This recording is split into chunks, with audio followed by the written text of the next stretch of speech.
Let's talk about Chaturanga. Chaturanga is your high plank to low plank. So you're essentially just taking a push-up in the movement. So it's not so much a static pose, it's more of a dynamic pose because you're moving from high plank to low plank.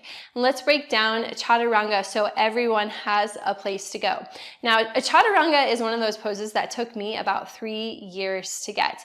It was a very challenging pose for me because I just didn't have the core strength to prevent my hips from sagging, and I didn't have the arm strength to support my body as I would bend down. So I had no shame in putting my knees to the ground, and in fact my teacher would always tell me that I needed to have my knees on the ground because I wasn't strong enough to do the full expression of Chaturanga. And it took me a while to understand why that teacher was so strict with that. It was because he wanted to protect me, protect my body from injury. Because if you are doing Chaturanga incorrectly for a long period of time and you're not building up the appropriate strength, then you could damage ligaments in your shoulders and even in your elbows by improperly doing Chaturanga. So let's break down what that's going to look like. Your first option for Chaturanga is to take it from your knees, as I had mentioned. So your shoulders come past your fingertips and you just bend through your arms, maybe take a 90-degree bend and lift back up. Take a 90-degree bend and lift back up. Now, if your students can't make the 90-degree bend, that's okay. You just have them bend to where they can maintain their structure, their form, then lift up into up dog if that's where you were planning to have them go. You can also have them lower all the way down. So you're here in your plank pose on your knees, lower all the way down to your belly, then maybe come into a cobra or an up dog pose before you continue on. So one of the ways you can help teach your students to make sure they're not dipping too far into Chaturanga, because that's when you're going to create long-term side effects on your shoulder joint, is to use blocks.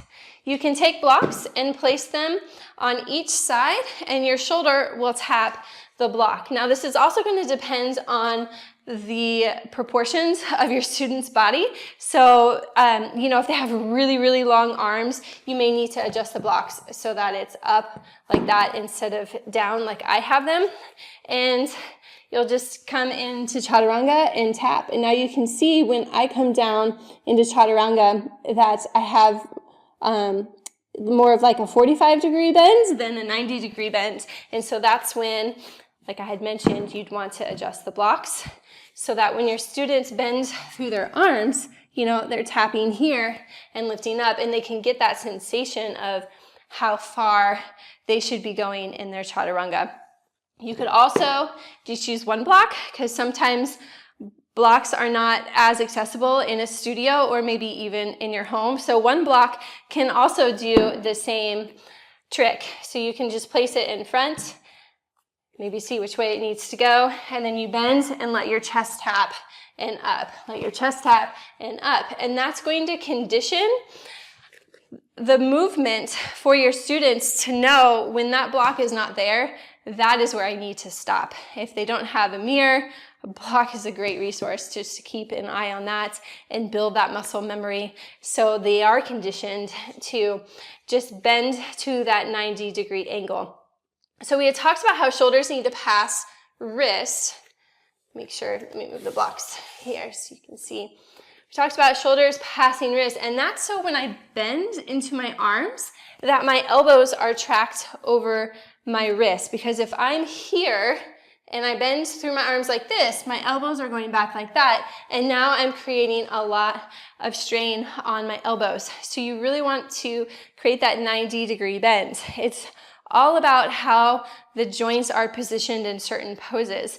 And Chaturanga is so crucial to learn properly and be able to do a Chaturanga when you're in an arm balance pose, because you're essentially holding your body in this position. So if I can't hold here in a Chaturanga, then I'm going to have a really hard time doing any type of arm balance pose where my arms are in that position.